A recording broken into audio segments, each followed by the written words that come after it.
वादी उल हिज्र, जिसे आज मदायन सालेह कहते हैं, यही कौमे समूद का आगाज था। समूद की नस्ल एक अजीम नस्ल बनी। अल्लाह ने इन्हें बदन की ताकत, जहानत, फन्नी हुनर, चट्टानों को तराशने का कमाल और रहने के लिए कुदरती इलाका सब कुछ दिया था। ये लोग पहाड़ियों के अंदर पूरा शहर तराश लेते, ऐसी इमारतें कि दीवारें सीधी, सुतून बुलंद और नक्शो निगार देखकर आज भी इंसान हैरान रह जाए। कुरान के मुताबिक यह मैदानों में महल बनाते थे और पहाड़ों को तराश कर घर बनाते थे। उनकी आबादियों में शहनशाही निजाम था।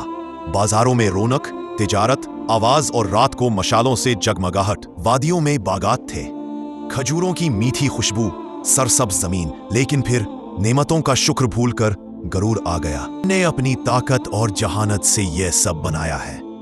जब ताकत ने गुमराह कर दिया तो उनका दिल सख्त हो गया। पहाड़ों में तराशे हुए बुतों को माबूद बना लिया। अल्लाह को भूलकर अपने कुदरती ताकतों को पुकारने लगे। खुदा हुनैन अजीम ताकत दे।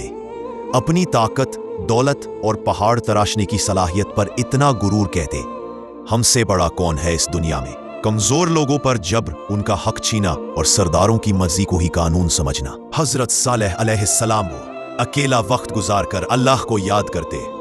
फिर एक रात अल्लाह ने उन्हें नबूवत अता फरमाई। सालेह अलैहिस्सलाम अपनी बस्ती में गए और लोगों से कहा, सिर्फ अल्लाह की इबादत करो, तुम्हारा कोई माबूद उसके सिवा नहीं। कौम के सरबराह हंस दिए।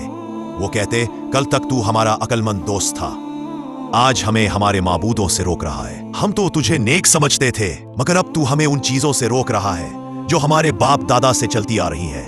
सालेह अलैहिस्सलाम ने प्यार से समझाया, यह वादी, यह इमारतें, यह कुदरत अल्लाह की नेमत है। शुक्र करो, शिर्क मत करो।